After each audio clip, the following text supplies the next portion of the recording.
편히 주무셨습니까? 오늘도 좋은 하루가 시작이 되었습니다. 오늘 한 날도 우리 주님과 동행하셔서 하나님의 위로와 또 하나님의 평화가 함께 거하는 좋은 하루가 되기를 간절히 소망합니다. 우리 다 같이 사도신경으로 신앙 고백하시면서 새벽 예배 드리겠습니다.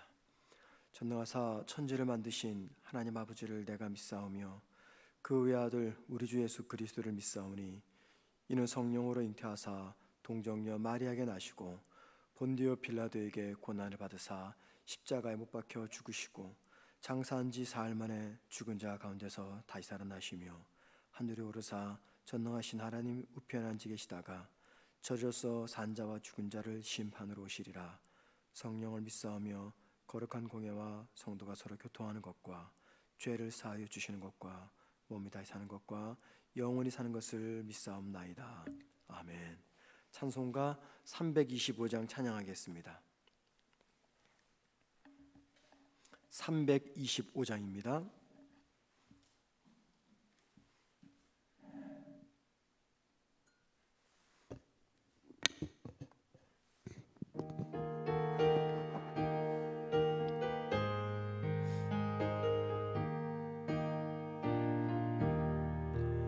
예수가 함께 계시니 시험이 오나 겁없네. 기쁨의 근원 되시는 예수를 위해 삽시다. 날마다 주를 섬기며 언제나 주를 기리고 그 사랑 안에 살면서 딴 길로 가지 맙시다. 이 세상 사는 동안에 주 이름 전파하면서 무한한 복나 주시는 예수를 위해 삽시다. 날마다 주를 섬기며 언제나 주를 기리고 그 사랑 안에 살면서 딴 길로 가지 맙시다. 이 세상 친구 없어도 예수는 나의 친구니 불의한 일을 버리고 예수를 위해 삽시다.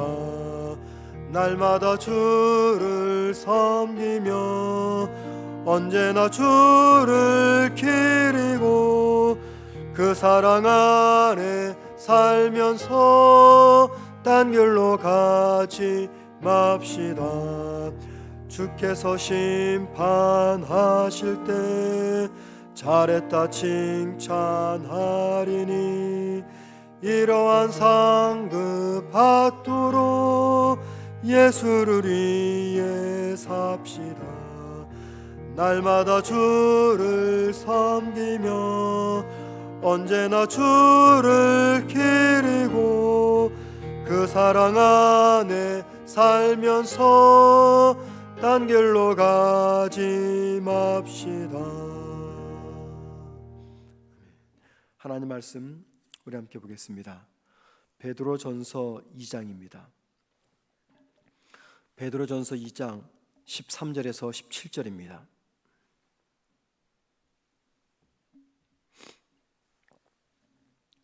신약성경 379면입니다. 베드로전서 2장 13절에서 17절 제가 혼자 읽겠습니다.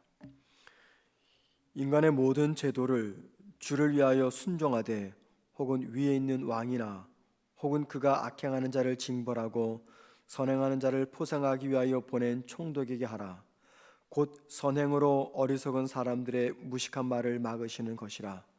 너희는 자유가 있으나 그 자유로 악을 가리는 데 쓰지 말고 오직 하나님의 종과 같이 하라.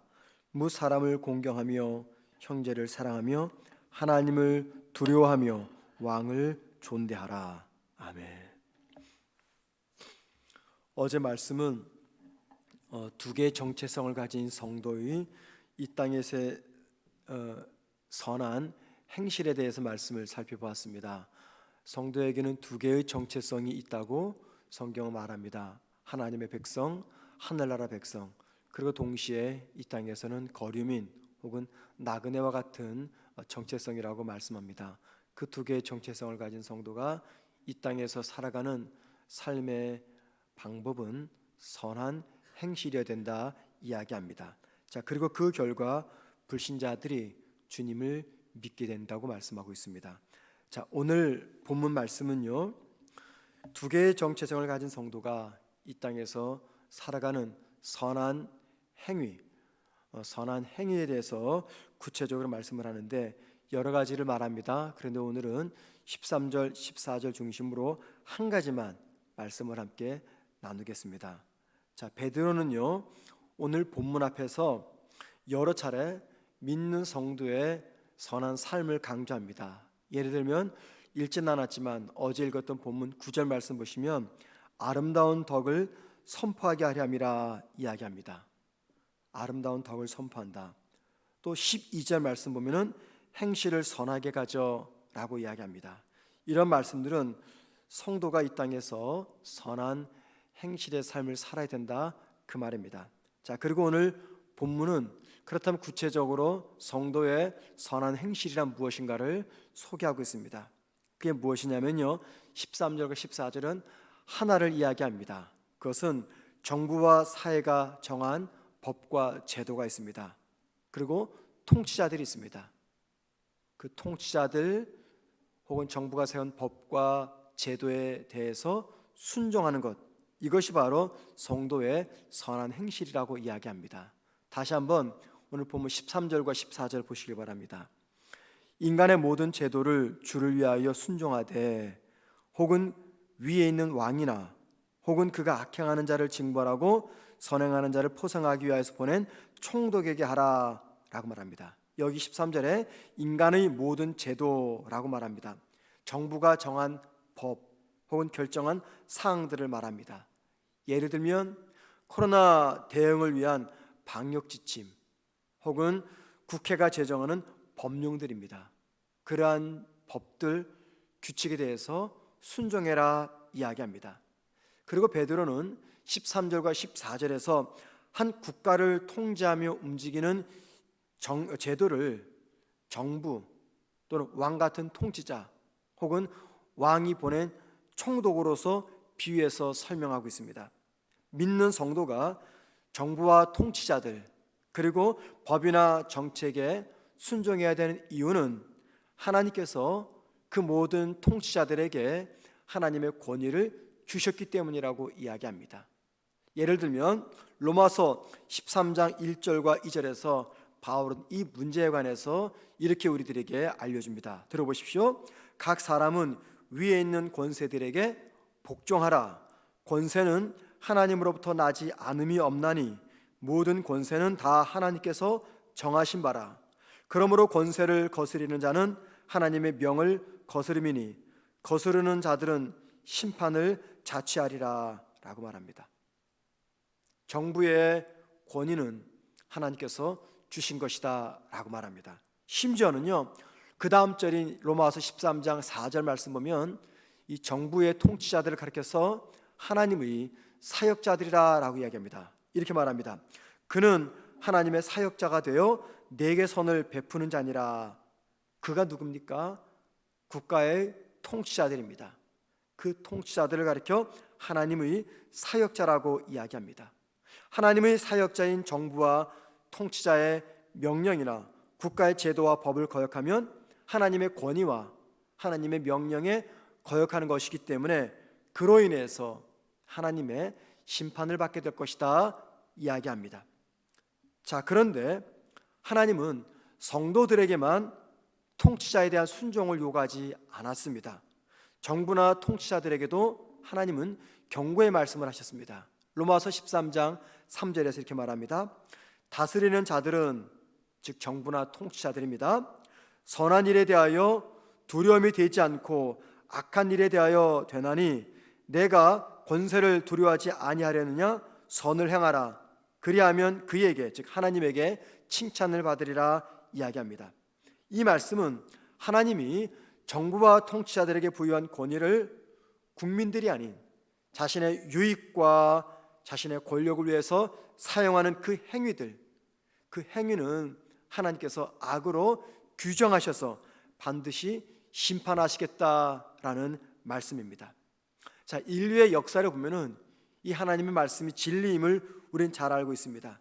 하나님이 주신 이 권위를 가지고 통치자들이 국민들의 인권을 무시하거나 국민들을 보호하지 않고 대신에 자기의 권력을 유지하려고 했던 모든 통치자들, 모든 독재자들은 하나님의 심판을 받아서 결국은 비극적으로 생을 마감한 것을 우린 인류의 역사를 통해서 잘 알 수가 있습니다.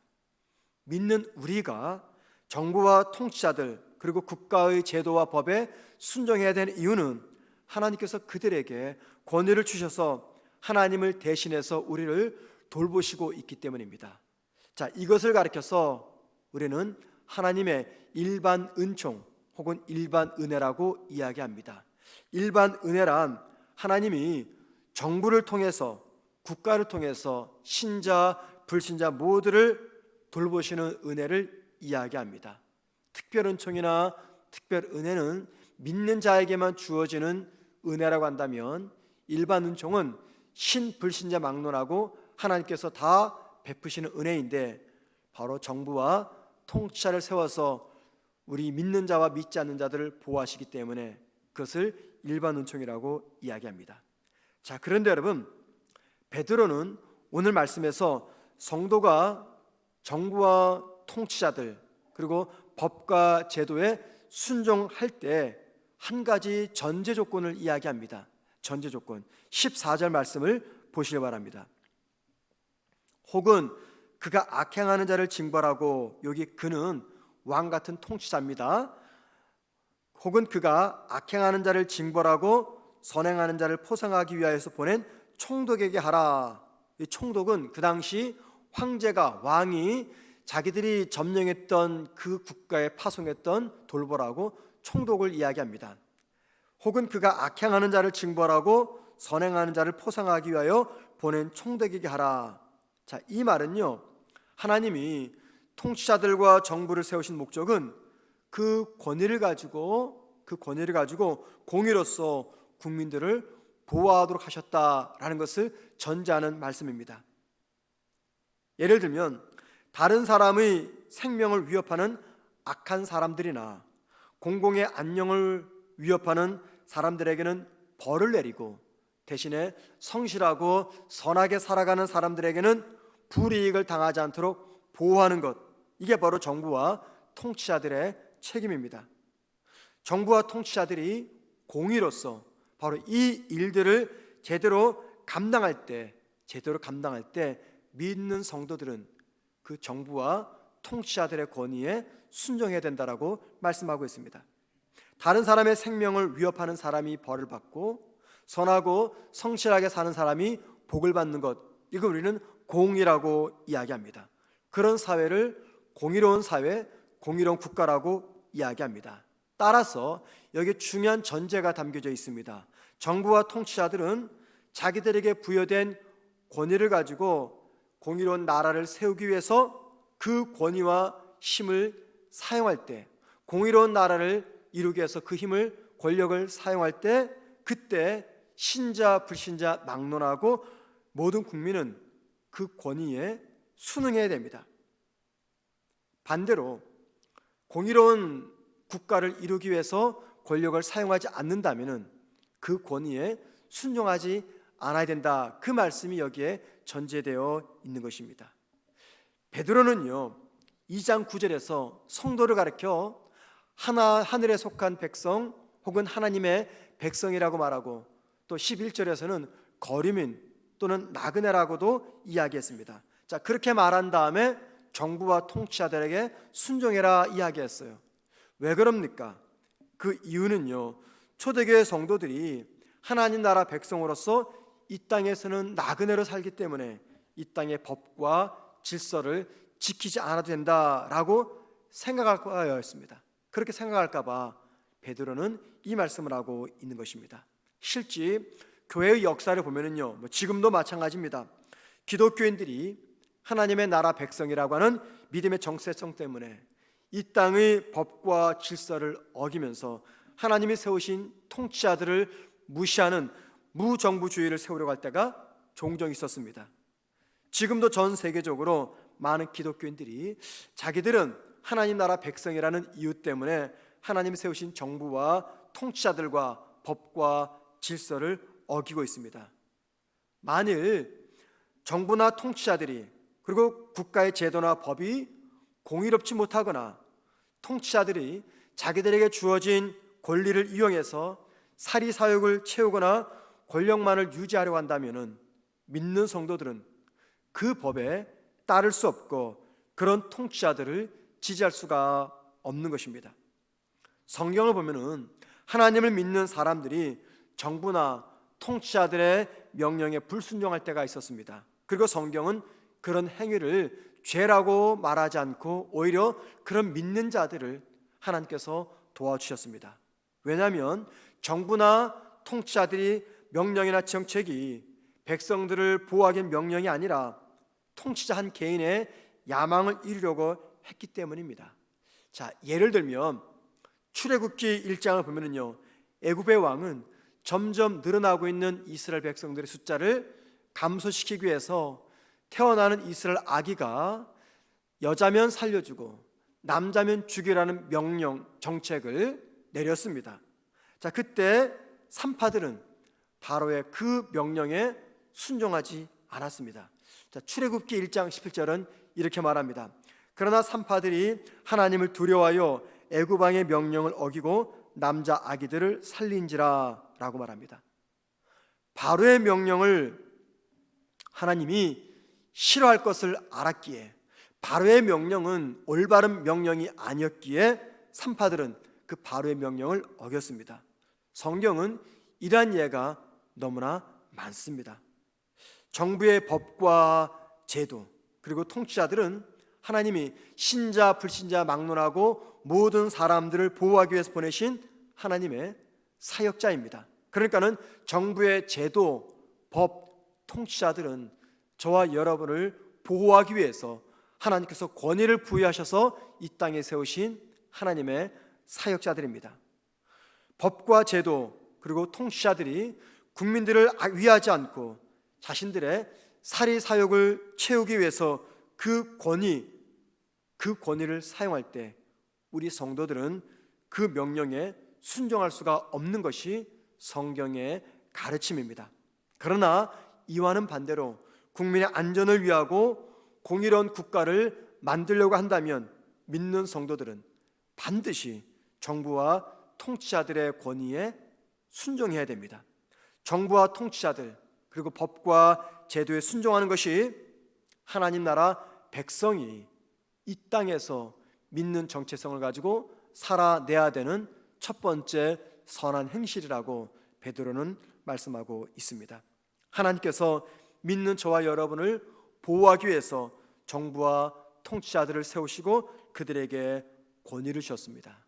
따라서 믿는 성도는 신앙의 양심과 하나님의 공의라는 관점에서 하나님이 세우신 정부와 통치자들을 존중하며 그들이 하나님의 뜻대로 바르게 정치하며 국민들을 보호할 수 있도록 공의로운 나라를 이룰 수 있도록 우리 모두는 함께 기도로서 그들을 협력해야 되는 것입니다. 그 이유는 하나님께서 그들에게 하나님을 대신하시는 권위를 주셨기 때문입니다. 그 권위에 순종하는 것, 그것이 믿는 자들의 바른 삶의 본분입니다.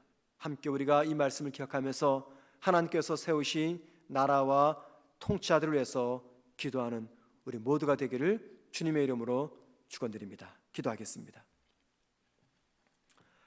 하나님 아버지, 이 땅에 세우신 국가, 정부, 제도, 법령 그리고 통치자들, 이 모든 것들이 국민들의 안정을 위하고 공의로운 사회를 만들기 위해서 사용되어질 수 있도록 쓰임받을 수 있도록 주님께서 이 나라를 붙잡아 주옵소서. 모든 통치자들이 자기들의 권위가 하나님으로부터 주어진 것을 바로 깨닫게 하셔서 자신들의 사리사욕이나 자신의 권력을 유지하는 데 그 권위를 사용하지 않고 이 땅의 모든 국민들을 바르게 다스리며 섬길 수 있도록, 그래서 주어진 권위임을 깨달을 수 있도록 주의 은혜 가운데 그들을 붙잡아 주옵소서. 믿는 우리 성도들은 국가를 위해서, 통치자들을 위해서 하나님 앞에 진심을 다해 기도하며 신앙의 양심과 하나님의 공의라는 관점에서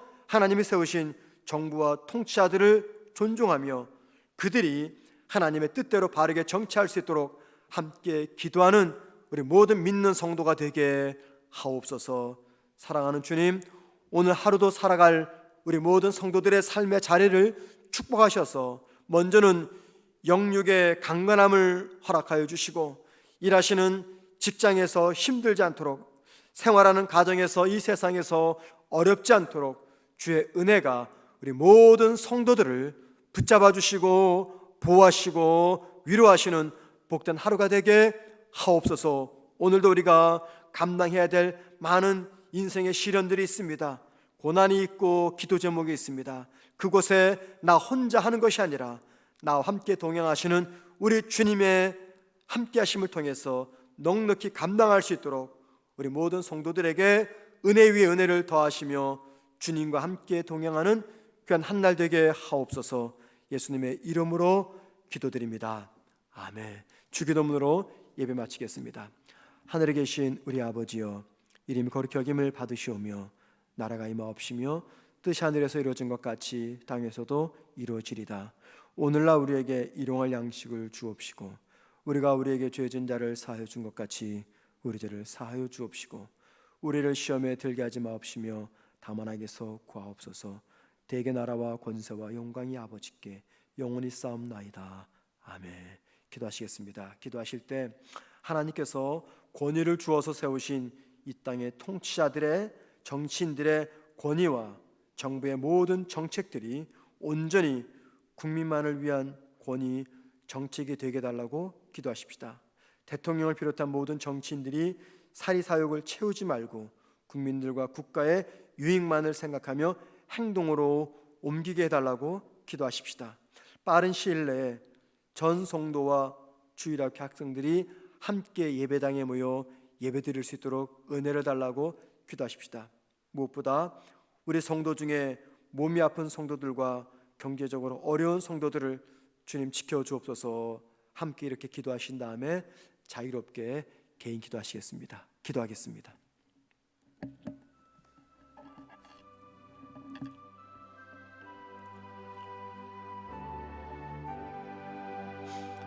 하나님 아버지, 오늘도 이른 새벽 잠에서 깨어 주의 임재 앞에서 기도하며 하나님을 바라보는 우리 모든 주의 성도들을 이 시간 기억하시며 한 마음으로 기도합니다. 비록 계신 공간은 다 다르지만 주님의 임재를 기억하며 한 신앙의 공동체로서 기도하는 우리 모든 주님의 백성들을 위로하시며 붙잡아 주옵소서. 하나님, 이 땅에 통치자들을 세우셔서 하나님의 백성들을 보호하게 하셨는데, 하나님, 이 땅의 모든 통치자들과 법과 제도가 하나님의 뜻을 이루며 하나님의 영광을 드러내며 모든 국민들을 공의롭게 보호하며 사랑하는 통치자들과 법과 제도가 될 수 있도록 도와주옵소서. 국가의 법 앞에서 한 사람도 소외당하지 않도록 도와주시고, 그러나 주님, 모든 통치자들과 정치인들이 그들의 그 권위가 국민이 주어진 것이 이전에 하나님께서 주신 것임을 바르게 깨닫게 하셔서 하나님께서 보시기에 공의로운 나라를 세우는 모든 통치자들 될 수 있도록 도와주옵소서. 이 땅의 대통령과 모든 정치인들을 주님께서 붙드셔서 그들의 권위와 그들의 정치적 힘이 개인적 야망이나 사리사욕을 채우기 위한 권위와 힘이 아닌 모든 국민들을 공의롭게 섬김이 위한 권위임을 바로 깨닫게 하여 주시옵소서. 하나님 아버지, 우리 모든 성도들이 국가의 정책에 때로는 마음에 들지 않아서 반대할 수도 있겠으나, 그러나 하나님께 세우신 정치인이고 통치자이기에 주 앞에 순종하듯이 순종할 수 있는 우리 모두 겸손한 신앙인들 되게 하옵소서. 그러나 주님, 정부가, 국가가, 통치자들이 공의롭지 못하고 국민들을 돌보지 못하고 독재하며 사리사욕을 채우려고 할 때 우리 모두가 믿음의 양심을 따라 그 길이 바른 길이 아니라 잘못된 길임을 목소리 높여 선포할 수 있는 믿음의 용기도 허락하여 주옵소서. 사랑하는 주님, 우리 교회 모든 성도들과 주일학교 학생들이 함께 한 교회에 모여 하나님 예배하기를 원합니다. 사랑하는 주님, 속히 코로나 확산이 감소되게 하셔서 온 국민과 온 성도들이 편안하게 생활하며 주님을 예배할 수 있는 그날을 허락하여 주옵소서. 주님, 우리 교회에 속한 성도들 중에 몸이 아파 가정에서 혹은 병원에서 치료 중에 있는 성도들이 있습니다. 하나님께서 연약한 육신의 건강을 더하시며 힘든 정신과 마음의 위로를 더하시며 회복해 하시옵소서. 무엇보다 영적인 침체에 빠져서 주님의 사랑을 느끼지 못하고 자꾸만 믿음이 아닌 다른 길로 걸어가는 성도들이 있다면 주님, 영적인 성숙함을 다시 한번 허락하셔서 영적인 잠에서 깨어나게 하옵소서. 경제적으로 힘든 성도들이 있습니다. 하나님, 그 아픔과 그 슬픔 가운데서도 견뎌낼 수 있는 용기와 믿음을 주셔서 하나님께서 허락하시는 까마귀를 통한 은혜 허락하여 주옵시고 회복시켜 주옵소서.